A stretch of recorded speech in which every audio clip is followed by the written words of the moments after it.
Bem, vamos começar, né, a nossa semana 3, né, do PET 3, o terceiro bimestre, né, que nós estamos estudando aí. Essa aula é a aula da carga horária complementar de História para o 9º ano. Tá? Eu sou o professor Beto e a gente tem como tema a redemocratização do Brasil e a reconstrução da cidadania. Tá? Então nós vamos estudar aquele período que vem logo após a ditadura civil-militar, né, o regime militar, a ditadura militar, né, tem vários nomes aí que são usados para determinar, né, para nomear aquele período em que o Brasil foi governado, né, por generais, governados pelos militares. Tá? Nós temos aqui nesse primeiro slide aí, duas manifestações, né, aliás, a mesma manifestação aí, né, mostrando cartazes sobre diretas já, né, o que eram as diretas já, né? Nós vamos ver mais para frente na aula o que foi essa manifestação, né, ou essas manifestações, o que elas pediam, tá? Mas eram manifestações, adiantando aqui, que eram contrárias, né, ao regime militar, já que não se votava, né, não se tinha eleições diretas, principalmente para os presidentes, né? Os presidentes eram escolhidos ali entre os próprios militares, né? E eles passavam a governar o Brasil. Então a gente vai falar também um pouquinho aí a respeito desse movimento, né? Que foi chamado aí de diretas já. A respeito aí da matéria, né? Então nós temos aí já nesse primeiro título aí a transição negociada, né? Foi a transição que ocorreu aí do regime militar, da ditadura militar, para a democratização, né? Para a redemocratização do Brasil. Essa transição ela foi lenta, né? Ela foi gradual, ela não houve uma ruptura, né? Os militares eles foram consentindo direitos, né? Aos poucos, a conta-gota, né? Eles a partir ali do governo do Geisel, né, e depois passando pelo governo do João Figueiredo, vai haver aí uma abertura política, né, vão começar a consentir novos direitos, né, os direitos às pessoas, a partidos políticos, mas isso bem lento, né, bem devagar ali, né, a conta-gotas. Uma dessas leis, né, que ocorreu, né, lá em 1979, né, já no governo Figueiredo, foi a lei da anistia, né, que perdoou, né, a lei da anistia veio perdoar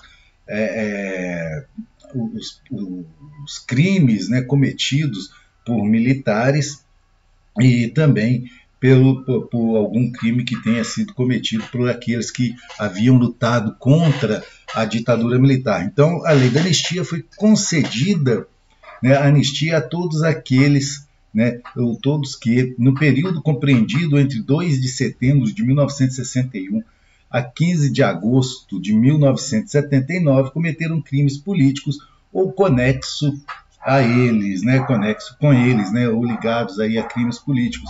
Então, muitas pessoas puderam voltar, né? Pessoas que estavam no exílio, que estavam fora do Brasil, puderam voltar para o país.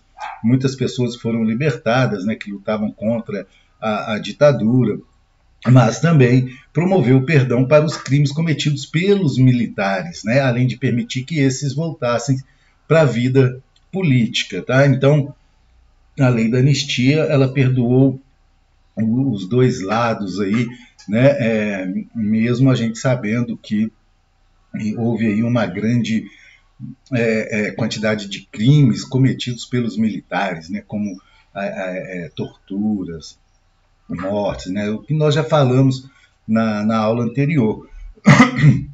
Os militares também foram ali perdoados pelos seus crimes cometidos durante a ditadura militar. O que né, assim, basicamente, né, nós podemos falar, né, a respeito do regime, já que nós falamos bastante na outra aula, houve ali restrição de direitos políticos, a censura aos meios de comunicação e cultural, né, músicas, revistas, peças de teatro, programas de televisão, tudo isso foi censurado, né? Tudo teria que passar por uma prévia, né? Um prévio conhecimento dos militares. Intensa perseguição policial aos opositores do regime, né? Isso nós vimos, né? A polícia, o DOPS, né? As torturas que ocorreram, envolvendo inúmeros casos de tortura e assassinatos. O fim da ditadura militar começou com a rejeição ao regime, né, político, né? A população já percebia que aquele regime, né, já não daria frutos, né, ao Brasil. O Brasil passava ali por problemas de inflação, dívida externa, desemprego, o salário mínimo, um arroxo salarial, né, ou seja, o salário mínimo muito abaixo da expectativa. E com isso, né, a população começa a rejeitar aquele regime que era imposto, né, à população. Os direitos foram devolvidos, né, à população, né, aos poucos, né, como nós falamos. Houve a revogação do ato institucional número 5, né, que era aquele ato que fechava, que havia fechado o Congresso, que caçava direitos políticos, né, e dava total poder aos militares. A anistia aos presos políticos e exilados, nós falamos, né, houve ali a lei da anistia, e o fim do bipartidarismo, né? Lembra que só podia existir 2 partidos políticos, né? Era a Arena, né, e MDB, né, que lutavam ali entre eles. O Arena representante dos militares e o MDB, né, formado por várias classes políticas, né, várias ideologias, né, já que não se podia ter outros partidos. Então, todos os políticos contrários ao regime militar, eles se uniam lá no MDB, depois PDS, depois o MDB volta novamente como PMDB. Então, vai haver ali o fim do partidarismo, né, do bipartidarismo, né, vai surgir ali no final da década de 70, início da década de 80, o Partido dos Trabalhadores, o ressurgimento de PTB, PDT e outros partidos políticos, né, que vão ser refundados ou fundados, né, novos partidos políticos. Então houve ali, como nós falamos, né, aquele processo lento, gradual, né, de abertura. Né? A redemocratização começou como um processo de abertura política e reintegração de instituições democráticas depois da ditadura militar. O movimento, né, que nós já falamos no início da aula a respeito, né, o movimento Diretas Já, foi um movimento político de cunho popular que teve como objetivo a retomada das eleições diretas ao cargo de presidente da República no Brasil. Né? Então, as Diretas Já, né, esse movimento, eles lutavam por eleições diretas para presidente do Brasil.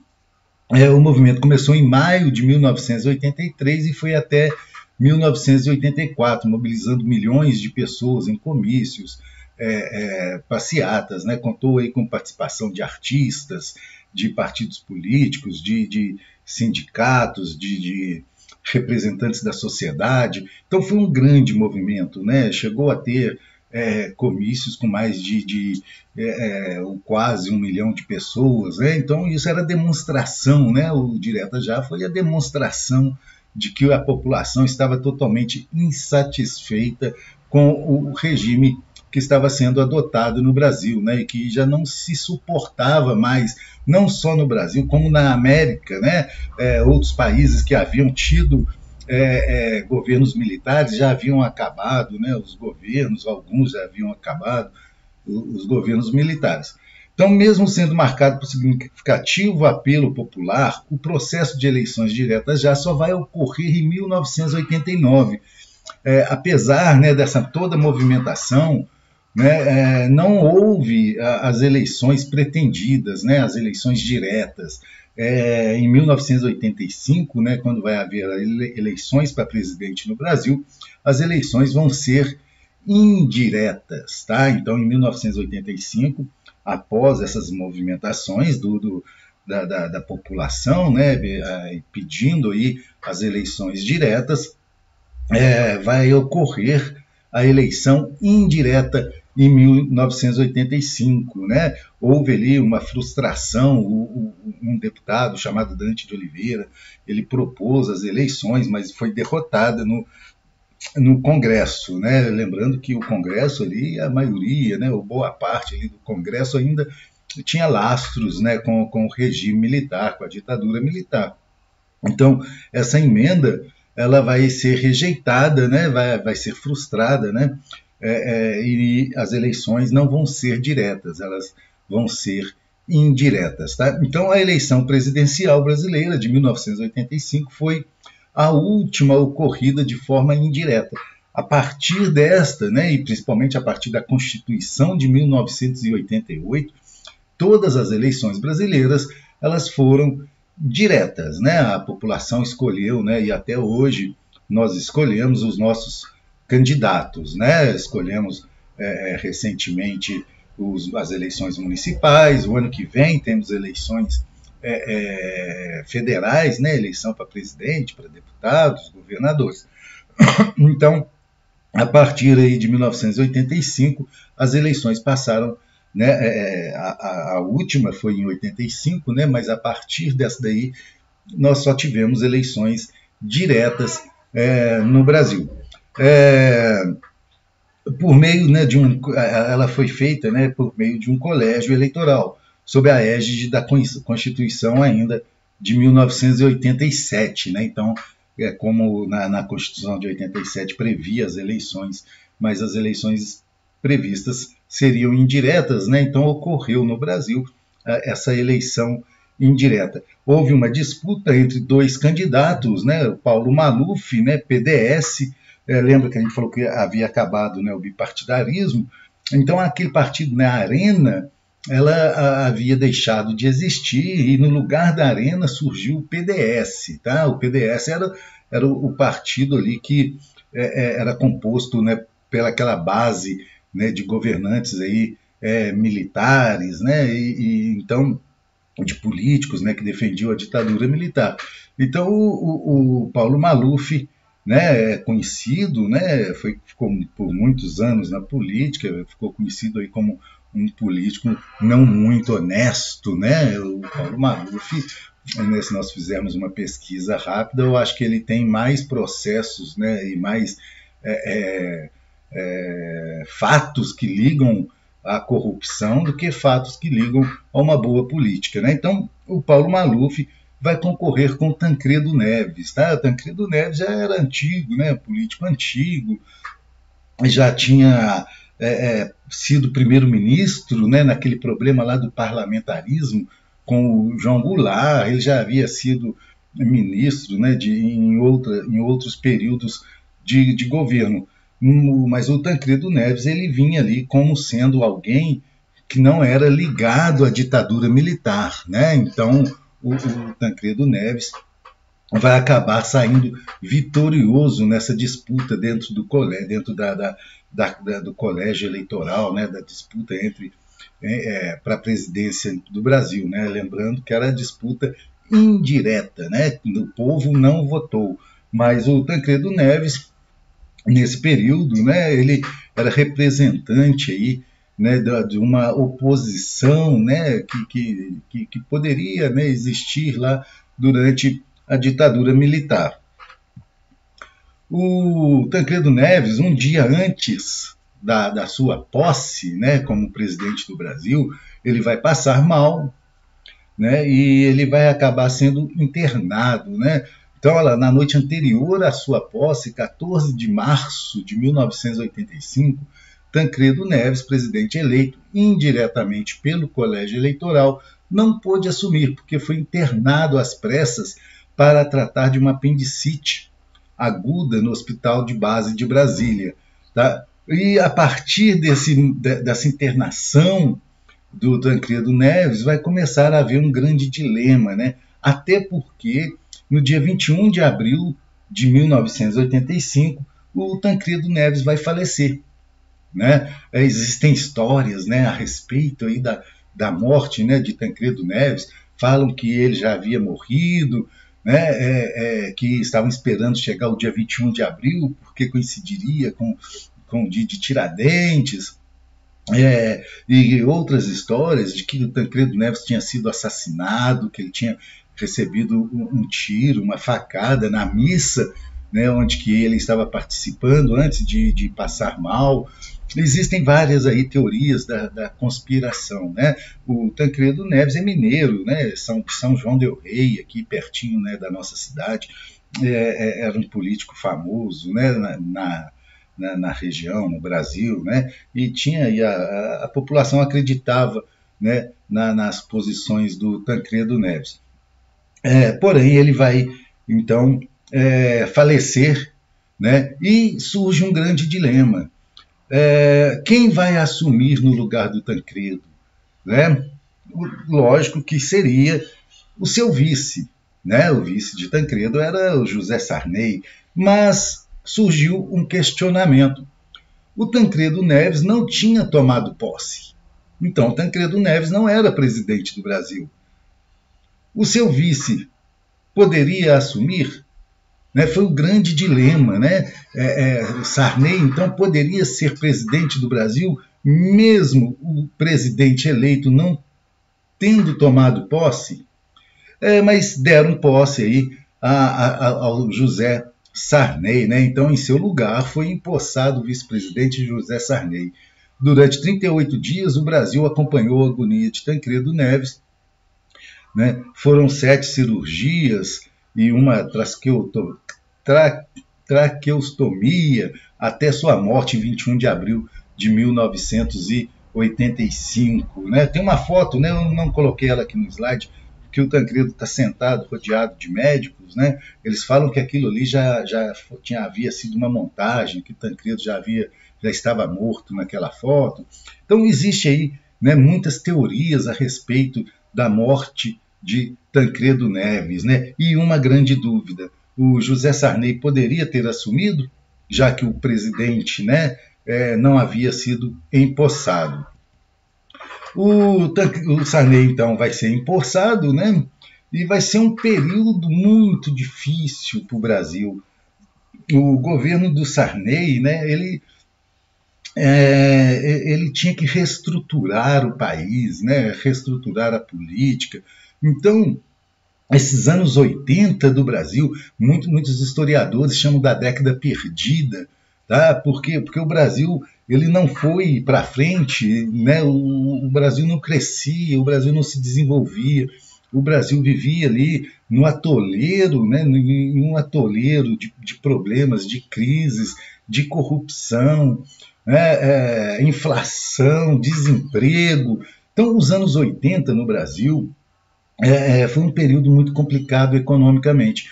Os anos 1980 foram marcados pela grande crise econômica que se abateu sobre vários países da América Latina, né, os países aí latino-americanos. O Sarney, então, quando ele assume, né, ele vai ter que lidar com vários problemas, né, refazer a estrutura política, recuperar uma economia que a inflação chegava a 257% ao ano, né, ou até mais, né? Chegamos até inflação de 80% ao mês, beirou 100%. Então, existia ali aquele grande problema, né? As metas políticas, né? As propostas políticas que existiam durante a década de 80 era mais em cima aí de acabar com a inflação, né? Hoje em dia a gente vê mais falando a respeito de desemprego, né, que voltou aí no Brasil, a inflação, mas a inflação hoje nossa aí é cerca de 5, 6%, né, ao mês, que já é um absurdo, né? Imagina agora conviver com uma inflação de 50%, 60%, né? Então o Sarney ele criou durante esse período um chamado Plano Cruzado, né, que foi a troca da moeda, existia a cadernetinha de fiscal do Sarney, né, os preços não conseguiam controlar, houve congelamento de preço, e várias formas de tentar né? Teve o Plano Cruzado 2, tudo a moeda, cortava zero no valor da moeda. Houve inúmeras aí tentativas, mas nenhuma dessas tentativas surtiu efeito, né? E acabou com a inflação, que perdurou aí até o início da década de 90, né? Quando surge o Plano Cruzado. O Sarney ele precisava também, já que o Brasil vivia ali sob a Constituição de 1967, né, a Constituição Militar de 67, o Sarney, então, precisava, naquele momento, criar, né, e dar condições para se criar uma nova Constituição para o Brasil. No entanto, a economia continuou em crise e o governo terminou marcado pela insatisfação popular, né? O Sarney vai sair do governo, né, com uma grande insatisfação, com uma grande impopularidade, né? Então, não dando conta, né? E o Brasil ainda continuava ali com a crise econômica, né? E que gerava desemprego, inflação e etc. A Constituição de 1988, né, é a lei fundamental e suprema que existe no Brasil até hoje, né? Nós vivemos aí sob as leis, né, propostas ali pelos constituintes, né? Foram eleitos constituintes, esses constituintes criaram aí a nova Constituição para o Brasil. E a Constituição serve, né, como parâmetro para dar validade a todas as outras normas e leis que existem no Brasil, seja municipal, federal, Código Civil, Código Penal.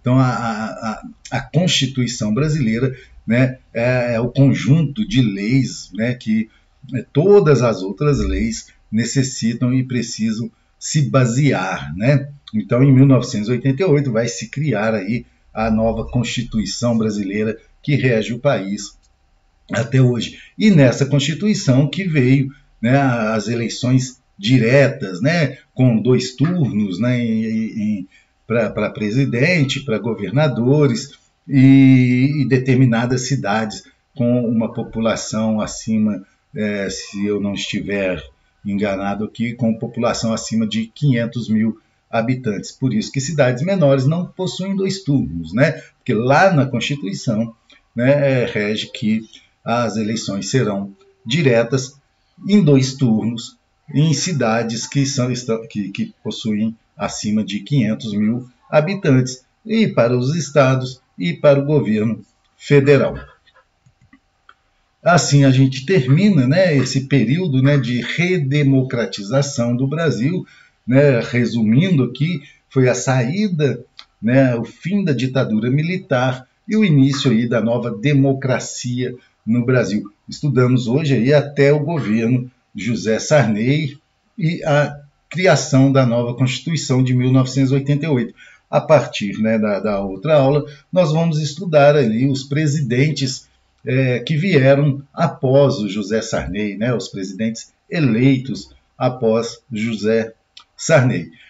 Peço a vocês para seguir aí, né, o nosso canal lá no YouTube, né, o canal Recorte Histórico, né, do professor Beto Braga, e também seguir a gente, né, fazer a inscrição no canal e seguir a gente aí no Instagram, né, no @recorte_histórico. Um abraço a todos e até a nossa próxima aula.